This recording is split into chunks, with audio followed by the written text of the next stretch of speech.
صحابہ نے عرض کیا یا رسول اللہ صلی اللہ تعالی علیہ وسلم ہمارا رب کہاں ہے؟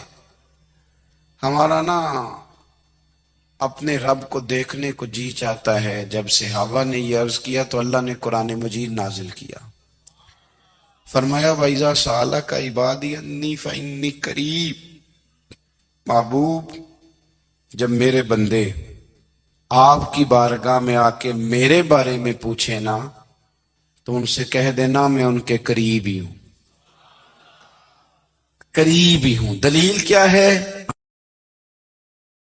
اذا دان، یہ جب بھی مجھ سے دعا مانگیں گے میں ان کی دعاؤں کو قبول فرماؤں گا، میں ان کے قریب ہوں، میں ان کے قریب ہوں۔ یہ جب بھی دعا مانگیں گے نا میں قبول کروں گا، میں ان کے قریب ہوں۔ اللہ تبارک و تعالیٰ کے بندے اللہ سے محبت کرتے، رب کی بارگاہ میں جھکتے، اس کو اپنے دکھ سناتے، اس کے پیارے محبوب صلی اللہ تعالی علیہ وسلم کا وسیلہ لے کے اس کے حضور حاضر ہو جاتے، پیشانیاں سجدوں سے روشن ہوتی۔ ہم نا ہر چیز کے لیے وقت نکالتے ہیں، ہر چیز کے لیے، لیکن عبادت کے لیے وقت نہیں نکالتے۔ ہر شے آباد ہے، ہر شے، ہماری فیس بک بھی آباد ہے، واٹس ایپ بھی آباد ہے، ہمارے ٹویٹر بھی آباد ہیں، ہماری ہر چیز آباد ہے۔ سب سے کم آباد ہمارا مصلی رہ گیا ہے، سب سے کم۔ وہ لوگ اب ڈھونڈنے سے ملتے ہیں جن کی بغل میں مصلی ہوتا تھا۔ میرے بھائی، آپ کتنا کو دنیا کے پیچھے بھاگو گے تھکا دے گی، کتنا دولت کے پیچھے بھاگو گے تھکا دے۔ آپ جب اپنی زندگی میں جمع تفریق کرو گے نا تو مرتے وقت احساس ہوگا کہ سارا کچھ تو لوگوں کے لیے کیا، اپنے لیے تو کر ہی کچھ نہیں سکے۔ اور ہم عبادت کے معاملے میں بہانے بازی بھی کرتے ہیں۔ ہم کہتے ہیں اوہو رزق کمانا بھی تو عبادت ہی ہے نا، تو میں حلال روزی کے لیے جا رہا ہوں، یہ بھی تو عبادت ہے نا۔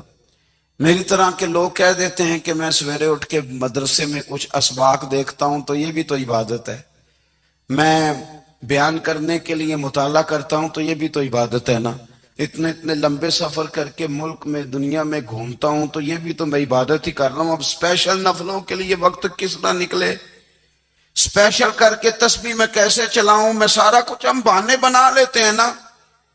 میرا سوال یہ ہے کہ یہ ساری باتیں صحابہ کو، نبی کریم کو، دیگر لوگوں کو بھی تو پتہ تھی نا، لیکن آپ غور تو کریں، 23 سال حضور کو وقت ملا، مختصر وقت ظاہراً تبلیغ کرنے کے لیے، پوری دنیا میں دین بھی پھیلانا ہے۔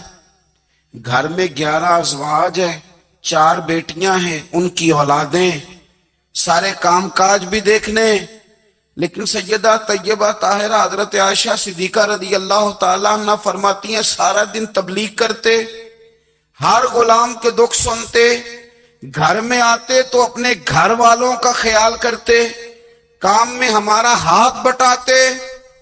قربان جاؤں، کہتی ہیں زمانہ سارا سو جاتا لیکن آمنہ کے لال مصلی بچھا لیتے۔ دنیا سو گئی، ساری سب سو گئے، جو خدام تھے، وہ جو غلام تھے وہ سو گئے۔ صحیح مسلم میں لفظ ملیں گے، سیدہ پاک فرماتی ہیں او میرے نبی کے غلاموں، میں نے یہ رنگ بھی دیکھا ہے کہ حضور نے اتنا کھڑے رہے، اتنا قیام کیا، اتنا قیام کیا کہ مقدس پیروں میں ورم آ گئے، سوج گئے پیر، اتنے بڑے۔ دل پہ ہاتھ رکھ کے نہیں بتا سکتا کہ میرے کبھی نماز میں پیر سوج گئے ہوں، کوئی نہیں بتا سکتا۔ بچوں کی روٹی کماتے تھک گئے بات الگ ہے، ہم سیر کرنے گئے تو تھک گئے بات الگ ہے، لیکن عبادت میں یہ بھی تو مسلم شریف ہے نا، یہ بھی تو دین ہے نا، یہ بھی تو حضور کی سنت ہے، یہ بھی تو وہ چیز ہے جو کریم کی آنکھوں کی ٹھنڈک ہے۔ سیدہ فرماتی ہیں پیروں میں ورم آ گئے، اور ساری رات ہی حضور نے نماز پڑھی اور ایک ہی آیت بار بار دہرائی۔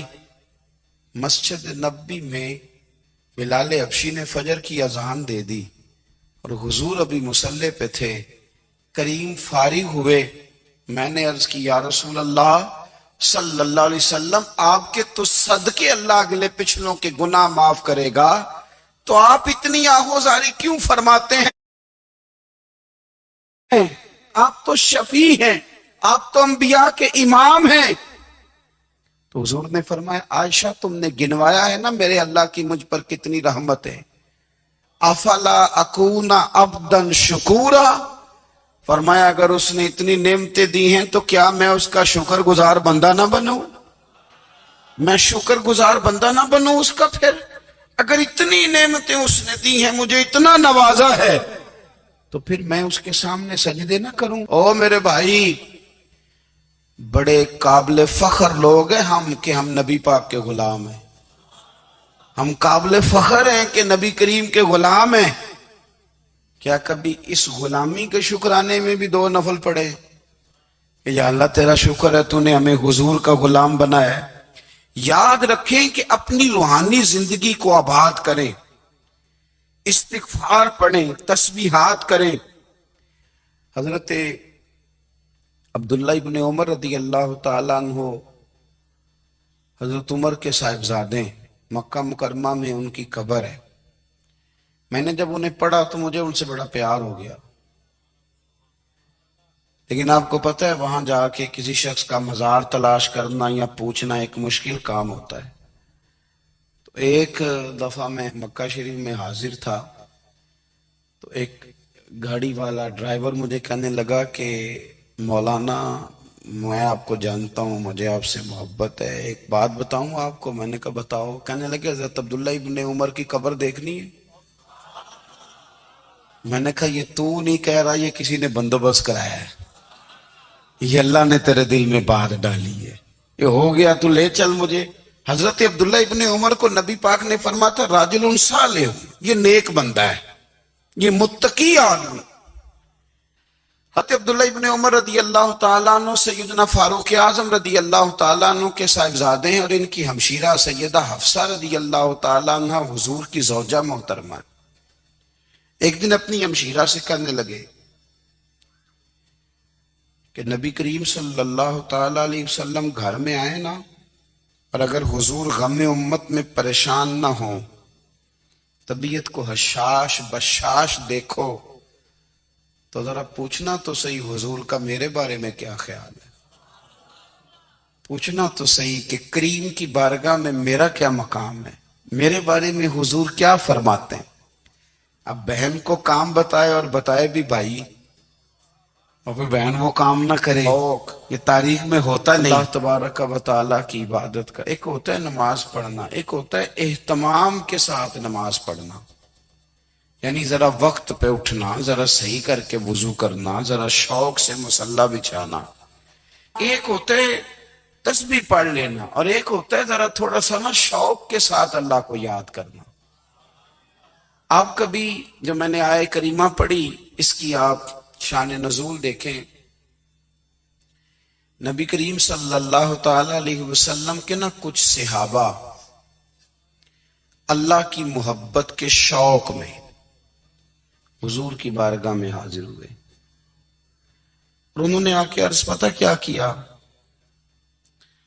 عرض کرنے لگے یا رسول اللہ صلی اللہ تعالی علیہ وسلم سالوں بیت گئے ہیں سجدے کرتے ہوئے، حضور سالوں بیت گئے ہیں تسبیح پڑھتے ہوئے، سالوں بیت گئے کہتے ہوئے کہ سبحان اللہ وہ پاک ہے، ہمیں سالوں بیت گئے یہ کہتے ہوئے کہ اللہ اکبر وہی سب سے بڑا ہے، سالوں بیت گئے کہتے ہوئے کہ الحمدللہ ساری تعریفیں اللہ کے لیے، سالوں بیت گئے اس کی تسبیح کرتے، تحلیل کرتے، تکبیر کہتے۔ حضور اب نہ ہمارا اپنے رب سے ملنے کو جی چاہتا ہے، کبھی اے حقیقت منتظر نظر آنا لباس مجاز میں، لاکھوں سجدے تڑپ رہے ہیں میری جبین نیاز میں۔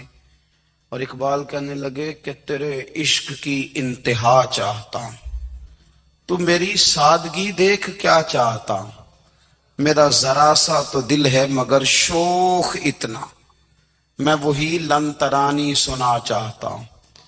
میرا بھی دل کرتا ہے کہ اللہ میں تجھے کہوں میں تجھے دیکھنا چاہتا ہوں جس طرح حضرت موسیٰ کلیم علیہ السلام نے کہا تھا، اور تو مجھے کہے کہ لن ترانی، تو نہیں دیکھ سکتا، ذرا سا تو دل ہے مگر شوق اتنا، میں بھی وہی لن ترانی سنا چاہتا ہوں۔ پھر کہنے لگے بھری بزم میں راز کی بات کہہ دی، بڑا بے ادب ہوں سزا چاہتا ہوں۔ دیکھو سب لوگوں کے بیچ ہی میں نے یہ کہہ دیا۔ میرے عزیز صحابہ نا شوق میں، کتنے سارے لوگ ہیں آپ، کتنی ماشاءاللہ بڑی تعداد میں آپ آئیں، ہم بھی کبھی اس شوق میں گئے ہیں کہ ہمارے رب کو دیکھنے کو دل چاہتا ہے، ہمارا جی چاہے وہ کبھی ہمیں ملے، ہم کبھی اس کی زیارت کریں، اس کی بارگاہ کرم میں ہم حاضر ہوں۔ حضرت عمر فاروق رضی اللہ تعالیٰ عنہ کی صاحبزادی ام المومنین رضی اللہ تعالیٰ عنہ فرماتی ہیں کہ میں تو بس منتظر تھی، انہوں نے تو کہا تھا نا کہ اگر تم حشاش بشاش دیکھو تو بات کرنا، لیکن حضور تشریف لائے، میری باری تھی، میرے گھر تشریف لائے، کھانا پیش کیا تو فوراً میں نے عرض کی حضور ایک بات پوچھنی تھی، تو حضور نے فرمایا پوچھئے۔ میں نے عرض کی حضور میرے بھائی عبداللہ ابن عمر کے بارے میں آپ کا کیا خیال ہے؟ نوجوانوں میری بات پہ غور کرنا، میرے بھائی کے بارے میں آپ کا کیا خیال ہے؟ تو نبی کریم صلی اللہ تعالی علیہ وآلہ وسلم نے میری طرف دیکھا اور پھر حضور زیر لب تھوڑا مسکرائے، اور بریلی کے امام کہتے ہیں کہ حضور مسکرا دیتے تھے نا تو جو بڑا دکھی ہوتا تھا وہ بھی ہنس پڑتا تھا۔ اب سوال پیدا ہوتا تھا کہ پھر تو اس مسکراہٹ کے لیے انتظار کرنا پڑتا ہوگا کئی مہینے کے حضور مسکرائیں تو رونے والے ہنسے، تو اعلیٰ حضرت فرماتے نہیں، انتظار نہیں کرنا پڑتا، یہ مسکراتے رہنا تو حضور کی عادت ہے۔ جس کی تسکین سے روتے ہوئے ہنس پڑے اس تبسم کی عادت پہ لاکھوں سلام، یعنی یہ تو عادت ہے حضور کی مسکراتے رہنا، اس کے لیے انتظار نہیں کرنا پڑتا۔ بھائیو آپ خیال رکھیں گے، غور کریں گے، حضرت عبداللہ ابن عمر رضی اللہ تعالیٰ عنہ کے بارے میں پوچھا تو سیدہ فرماتی ہیں کہ نبی کریم صلی اللہ تعالیٰ علیہ وسلم نہ زیر لب مسکرائے اور فرمایا حفصہ تیرا بھائی ہے تو اچھا، لیکن میں نے سنا ہے کہ عشاء کی نماز پڑھتا ہے تو فجر تک سویا ہی رہتا ہے۔ او نوجوانوں 10 بجے تک سونے کی بات نہیں ہوئی، 9 بجے تک سونے کی بات نہیں ہوئی، 11 بجے اٹھنے کی بات نہیں، حضور فرمانے لگے میں نے سنا ہے کہ عشاء کی نماز پڑھ کے سو جاتا ہے اور فجر تک سویا ہی رہتا ہے، اسے چاہیے کہ تہجد کے وقت اٹھا کرے، اللہ کی بارگاہ میں حاضر ہوا کرے، آہوزاری کرے، سجدے کرے، عبادت کرے۔